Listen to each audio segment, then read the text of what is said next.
Iniciamos o exame de uma nova temática na aula de hoje, dando continuidade aos nossos estudos sobre o contrato de casamento. Vamos examinar na aula de hoje os efeitos do contrato de casamento. Iniciamos relembrando que esse contrato, o contrato de casamento, é um contrato típico do direito de família.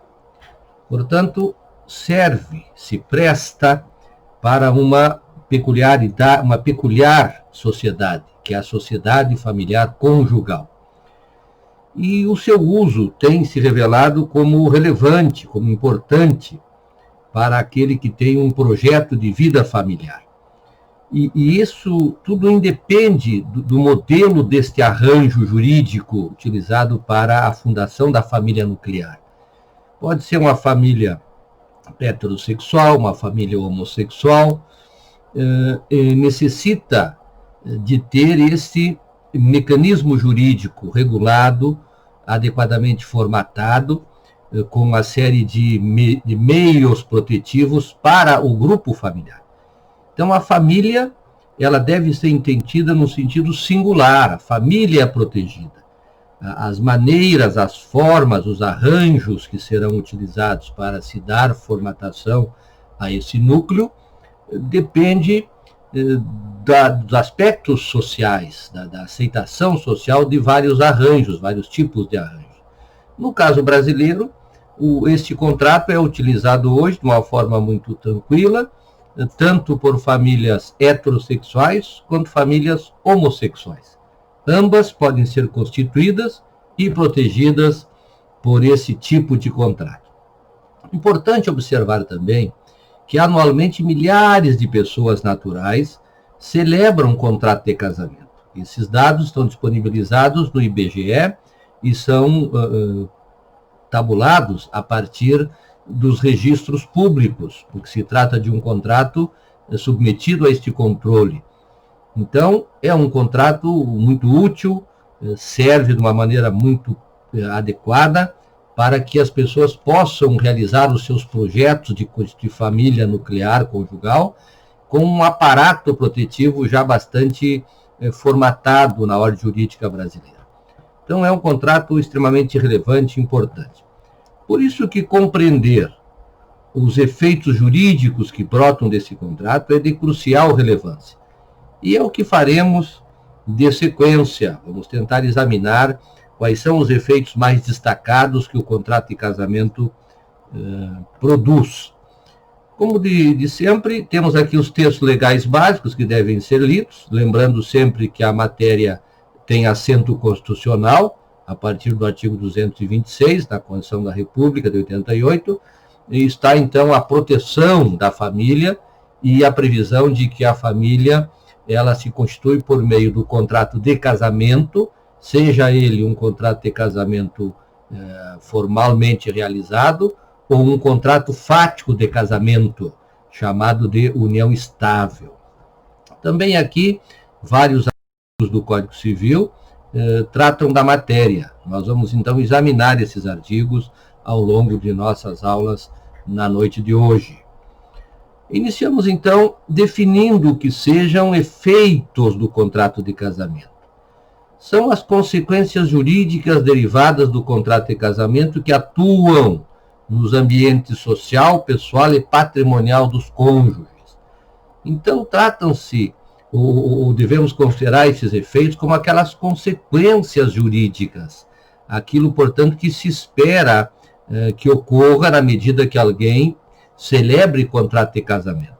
Sai-se, então, de um status para um outro status. Entra-se no status de casado, e com isso as consequências são bastante numerosas, em vários aspectos, como veremos agora, a partir da classificação. Um primeiro grupo de efeitos são chamados efeitos sociais. Vejam aqui, então, esses efeitos sociais. Eles dizem respeito à projeção do grupo familiar no âmbito da comunidade. Esses efeitos, eles são encontrados em vários artigos, mas nem sempre haverá um artigo estabelecendo de forma clara, específica, o efeito. Às vezes ele brota do sistema. Vejam aqui o artigo 1511, constitui a família nuclear conjugal biparental.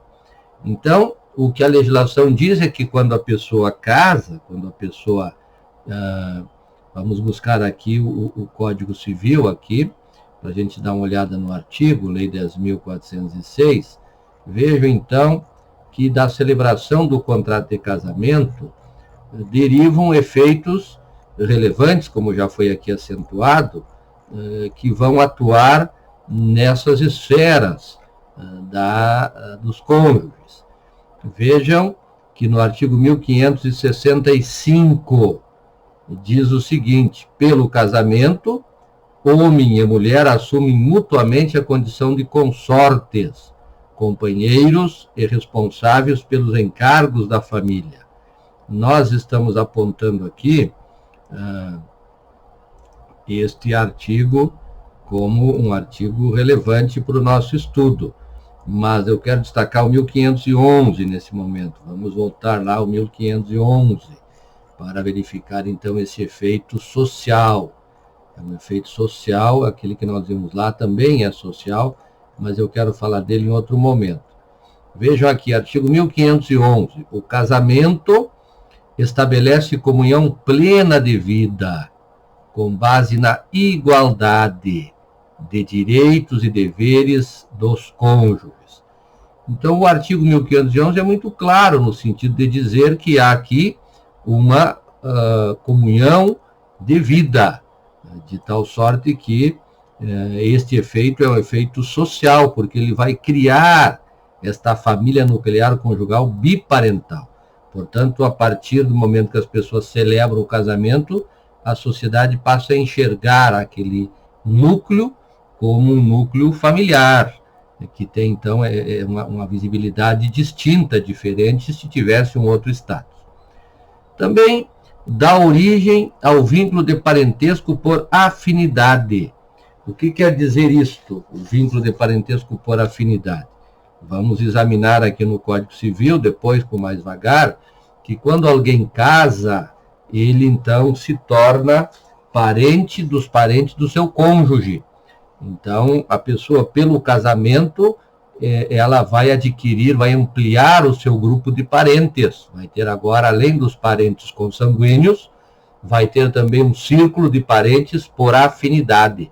E isso traz efeitos para fins, inclusive até lá no direito eleitoral, isso acaba tendo reflexos.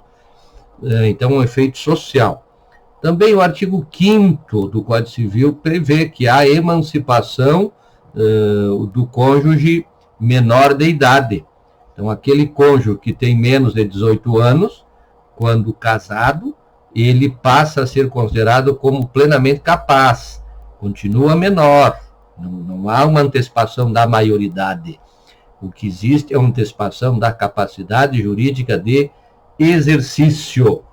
Efeito social importante, porque a pessoa passa a se relacionar com os demais integrantes da coletividade e já sob esse ângulo de estar, portanto, nesse nível de manifestação de vontade válida, sem necessidade de qualquer tipo de assistência de quem quer que seja. Também, o artigo 1565, que eu já referi, constitui, então, o estado civil de casado para os cônjuges. Aquele que casa sai de um estado civil que se encontrava, que pode ser de solteiro, pode ser de viúvo, podia ser de divorciado, e agora, então, passa a ser considerado como casado, com uma série de consequências para a vida social. Também há a questão referente à mudança do nome.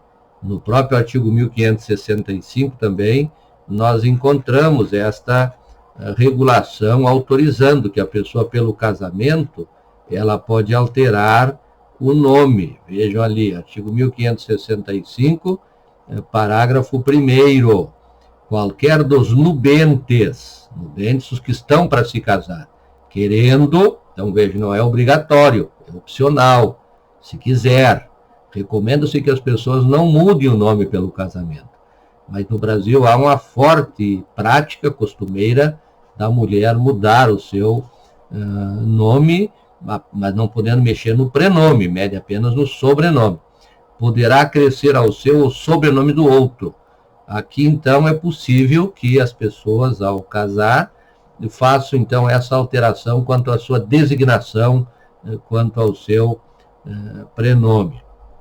Também há o aspecto do planejamento familiar, que é algo também que tem a ver com a questão social, né, com esses efeitos para além do grupo familiar. Então, o planejamento familiar é livre decisão do casal, mas o Estado deve orientar, deve informar, deve facilitar a compreensão daquilo que vem sendo chamado de paternidade e maternidade responsável, sendo vedado qualquer tipo de coerção por quem quer que seja quanto a essa questão do número de filhos que o casal vai ter. Também há uma previsão de presunção de paternidade, lá do artigo 1597. Vejam, aqui o legislador está a dizer que se a mulher é casada, vejam, artigo 1597, presumem-se concebidos na constância do casamento os filhos, nascidos 180 dias depois de estabelecida a convivência conjugal. Então, há aqui uma previsão de várias situações em que se tem a presunção de paternidade, quer dizer que quem é o pai deste filho, desta mulher que é casada, é o marido. É uma presunção que não é absoluta, mas que traz uma forte aí busca de pacificação no âmbito familiar.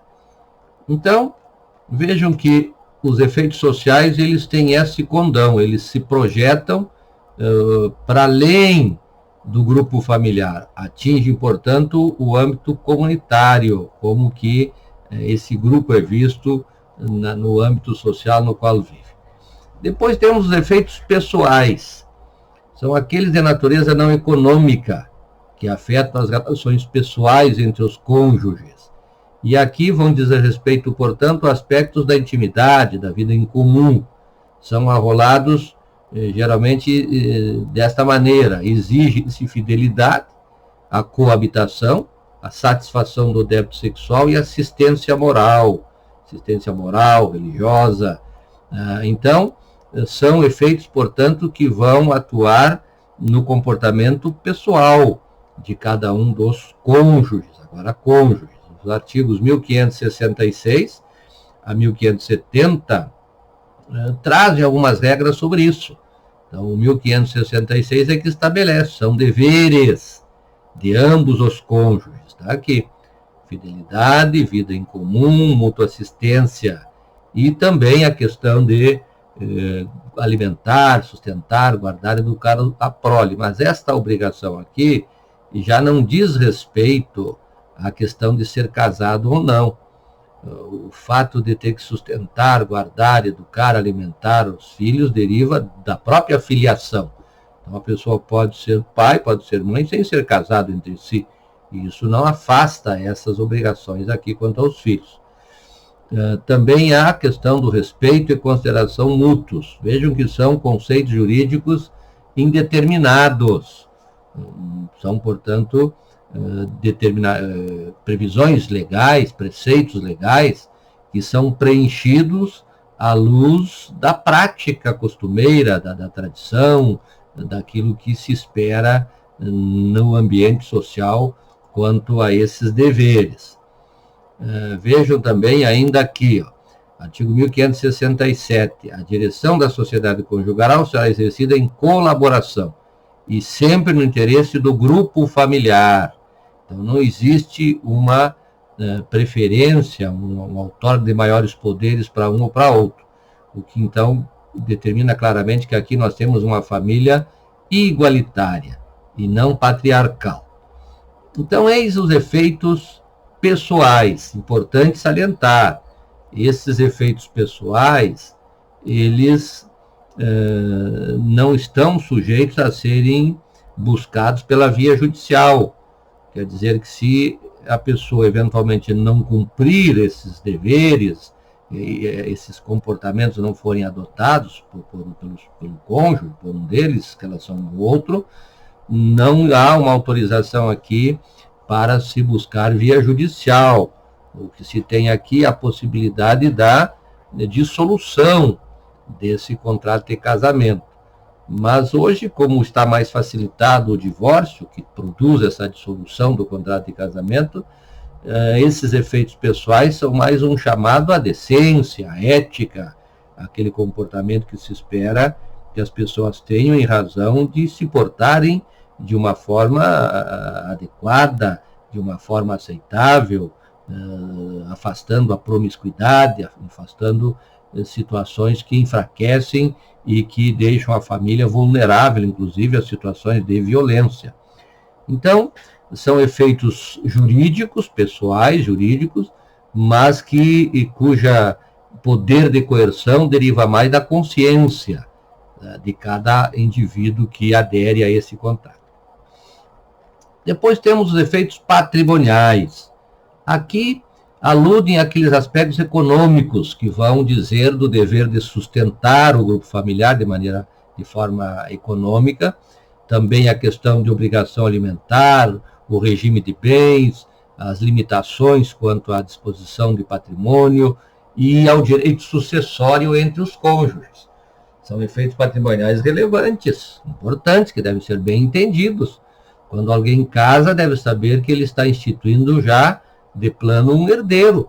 Para o caso de morrer, já terá lá na frente um herdeiro, que é o seu cônjuge. A legislação sucessória prevê isso. Então, esse é um efeito patrimonial.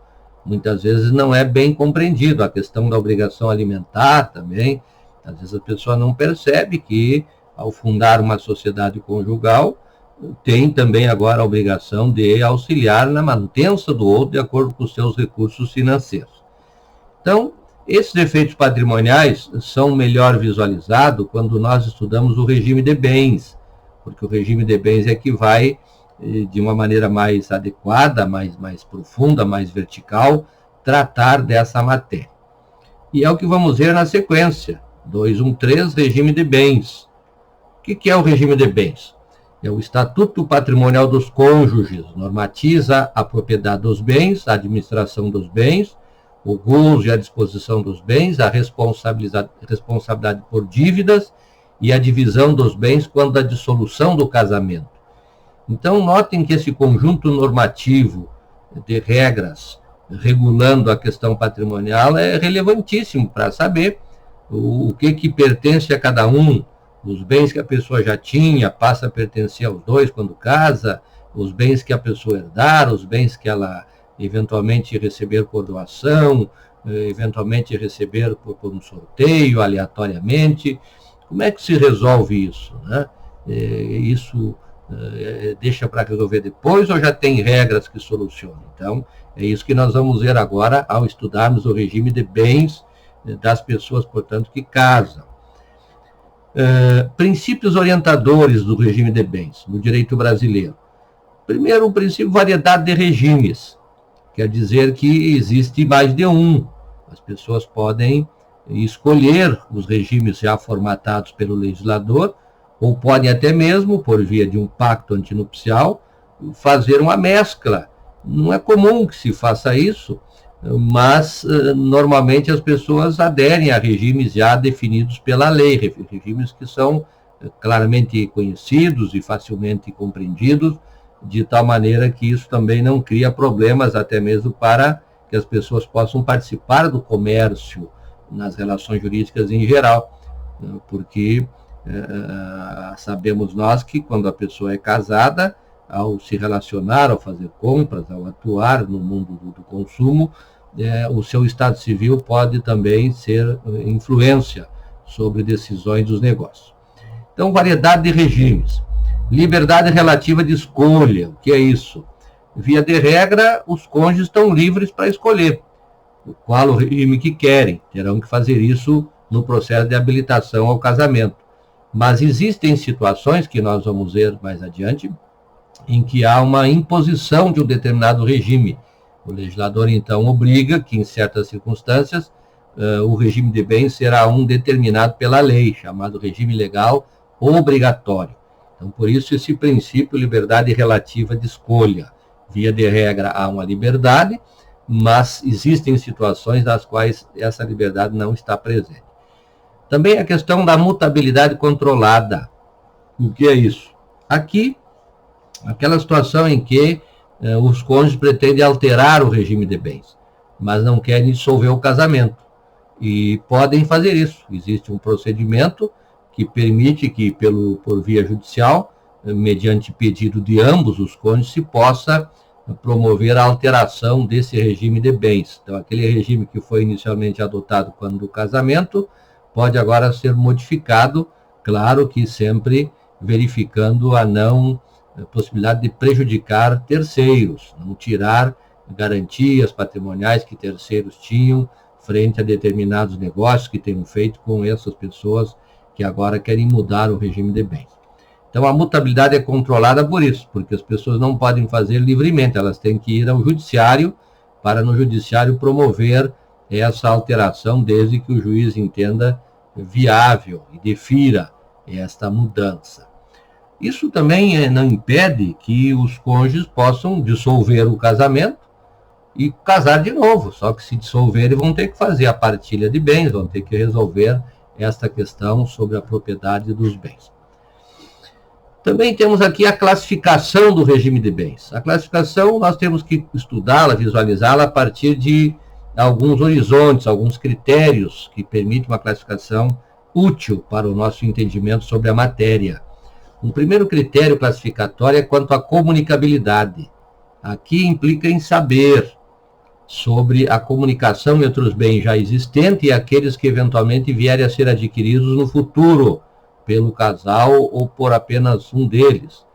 Então, quanto a esta comunicabilidade dos bens, nós temos 4 possibilidades. Temos a comunhão universal, que está regulada no Código Civil a partir do artigo 1667, e aqui o que temos então na comunhão universal é a comunicação de todos os bens, presentes e futuros, e suas dívidas passivas. Então, a regra geral no regime da comunhão universal é esta comunhão de todos os bens, e também de todas as dívidas. Mas há exclusões. Existe um grupo de bens que não se comunicarão. Estão aqui no artigo 1668.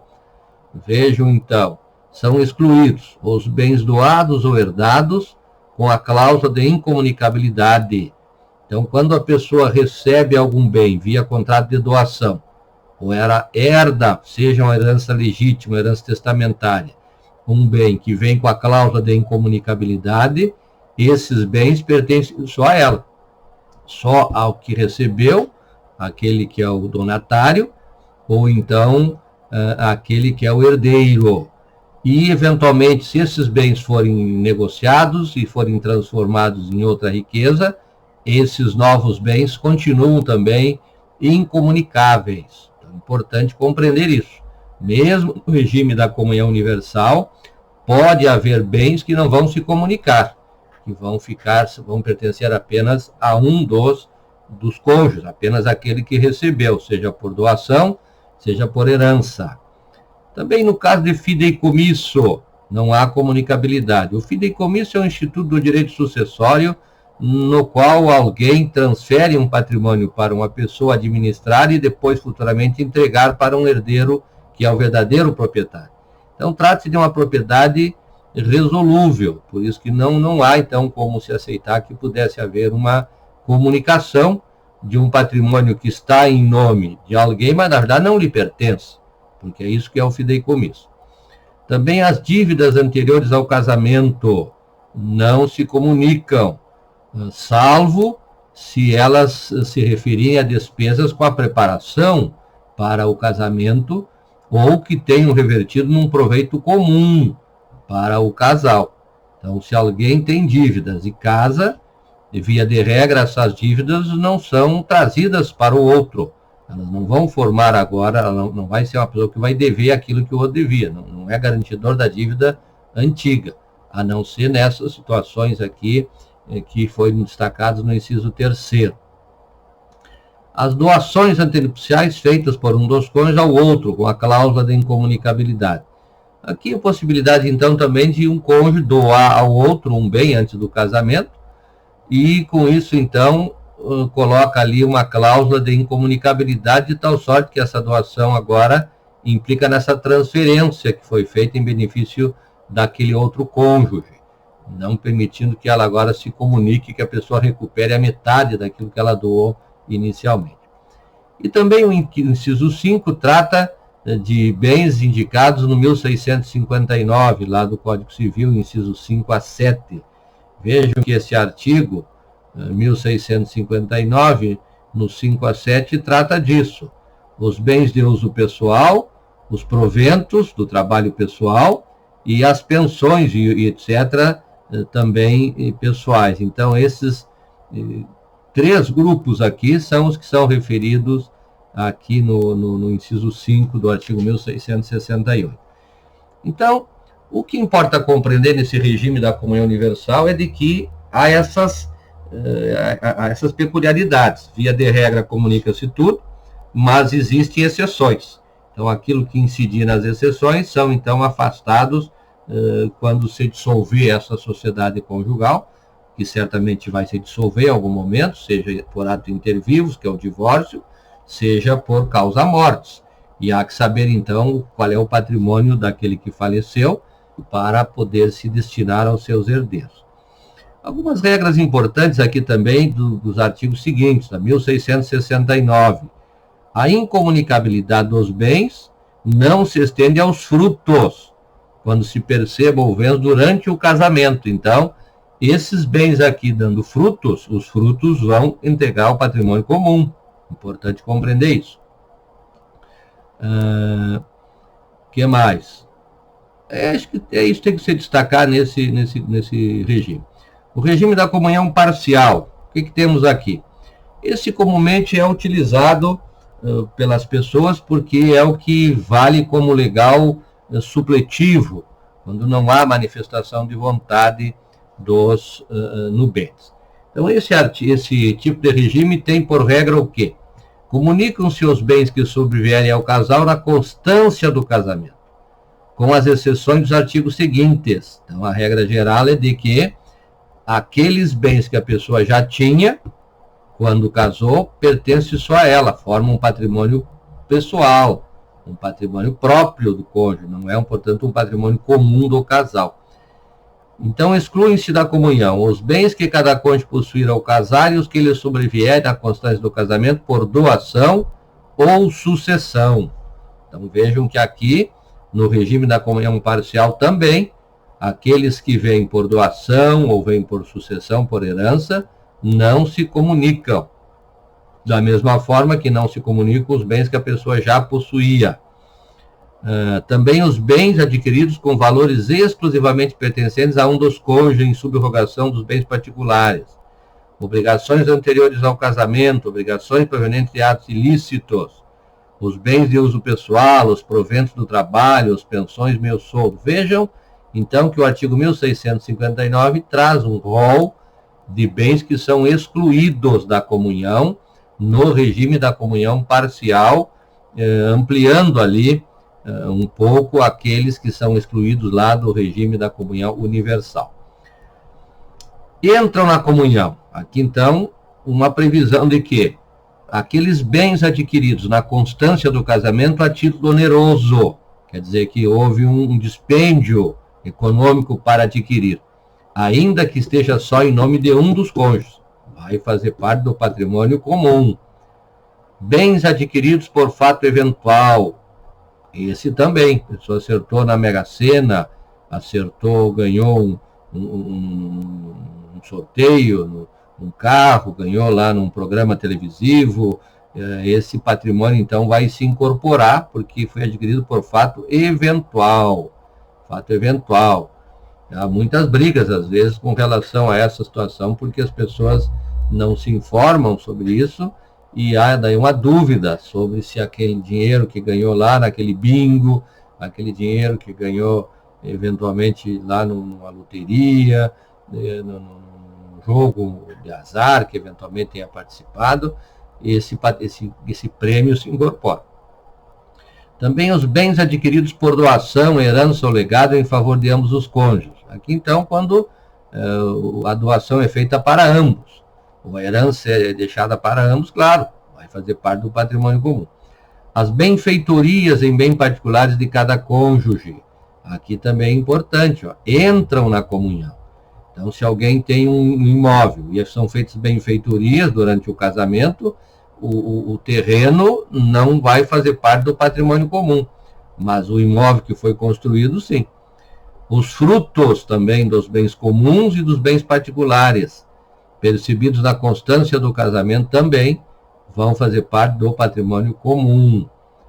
Então, vejam que aqui se vê claramente um regime que prevê que é preciso manter uma proteção do patrimônio individual de cada um, mas ao mesmo tempo também se assegura que o patrimônio comum ele vai se formar e depois é ele que vai ser dividido, separado, partilhado quando da dissolução do contrato de casamento.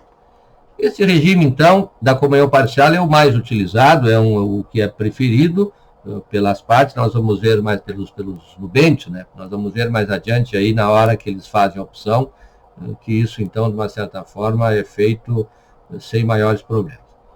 Ainda há o regime da separação à disposição dos cônjuges. Aqui, a separação tem que ser feita por via de pacto antinupcial. E estipula-se, então, a separação de tal forma que cada um terá apenas o seu patrimônio próprio, patrimônio pessoal. Não significa dizer que não possam, mesmo no regime da separação de bens, os cônjuges ter algum patrimônio comum. Eles podem comprar um imóvel comum, estabelecendo na escritura o percentual que pertence a cada um, podem comprar um veículo, um carro, é possível que façam isso, nada impede. Aqui a regra é de que a separação de bens implica nesta liberdade patrimonial de um e de outro. Mas vejam que o 1688 lembra que são obrigados a contribuir para as despesas na proporção dos rendimentos do seu trabalho, a não ser que tenha algum pacto antinupcial estabelecendo algo diferente. Vejam que o regime da separação, por ser, então, um regime que não há patrimônio comum, via de regra, não tem muitos comandos normativos, porque cada um administra o seu patrimônio. Ainda esse quarto modelo, essa quarta possibilidade, essa quarta espécie do regime da participação final nos aquestos. Aqui é um regime que não houve adesão, porque ele não é necessário se utilizar esse modelo complexo de contabilizar o que se tem, porque o regime da separação parcial já é suficiente para os usuários. Vejam que aqui, no regime de participação final dos aquestos, cada cônjuge possui patrimônio próprio, mas aí, veja, lhe cabe, à época da dissolução da sociedade conjugal, direito à metade dos bens adquiridos pelo casal a título oneroso, na constância do casamento. Então vejam que é preciso daí fazer uma contabilidade de tudo aquilo que vai sendo comprado, para depois você então dizer, esses bens aqui, eles foram comprados durante o casamento. Então eles são chamados aquestos, eles vão ser partilhados. Vejam o que diz o 1673. Integram o patrimônio próprio os bens que cada cônjuge possui ao casar e os por ele adquiridos a qualquer título na constância do casamento. Então esse é patrimônio próprio. Aquilo que ele já tinha é patrimônio, não é patrimônio comum, é patrimônio próprio dele.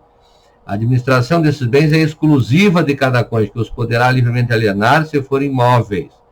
Então notem que este regime é um regime que não prestigia a sociedade conjugal do ponto de vista daquele dever de solidariedade.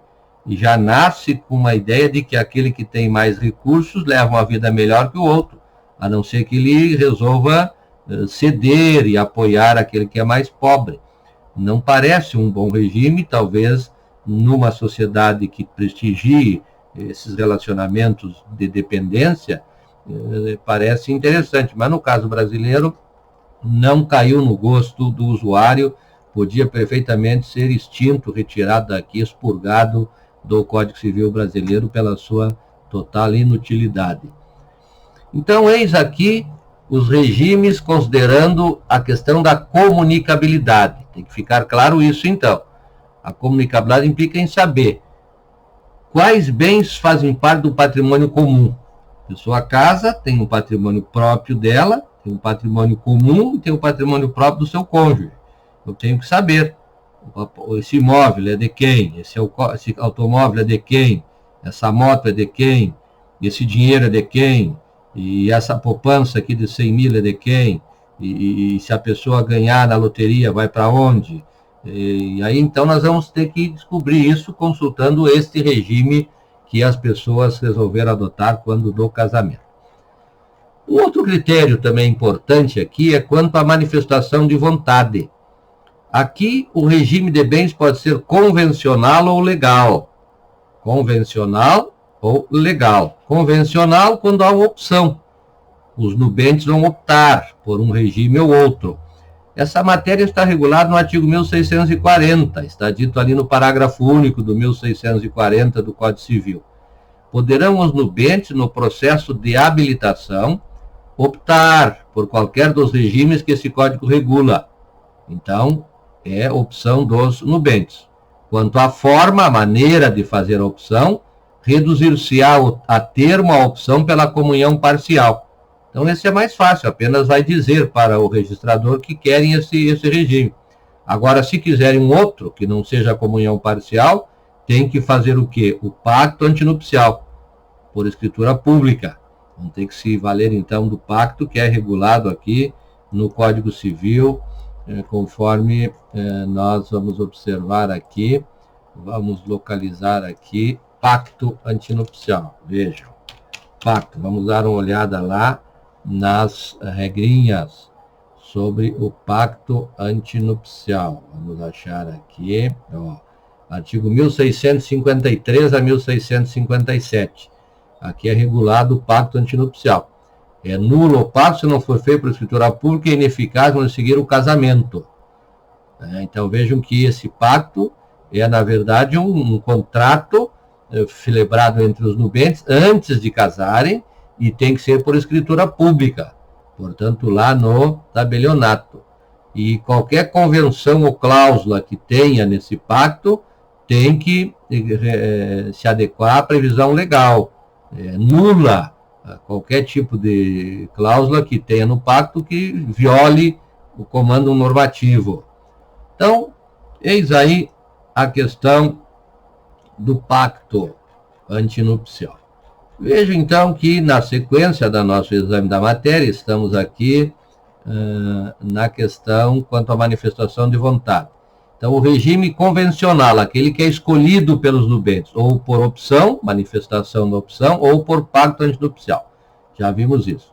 Também pode ser um regime legal. Aqui não precisa de pacto, pois deriva de mandamento legal. Esse regime legal pode ser presumido.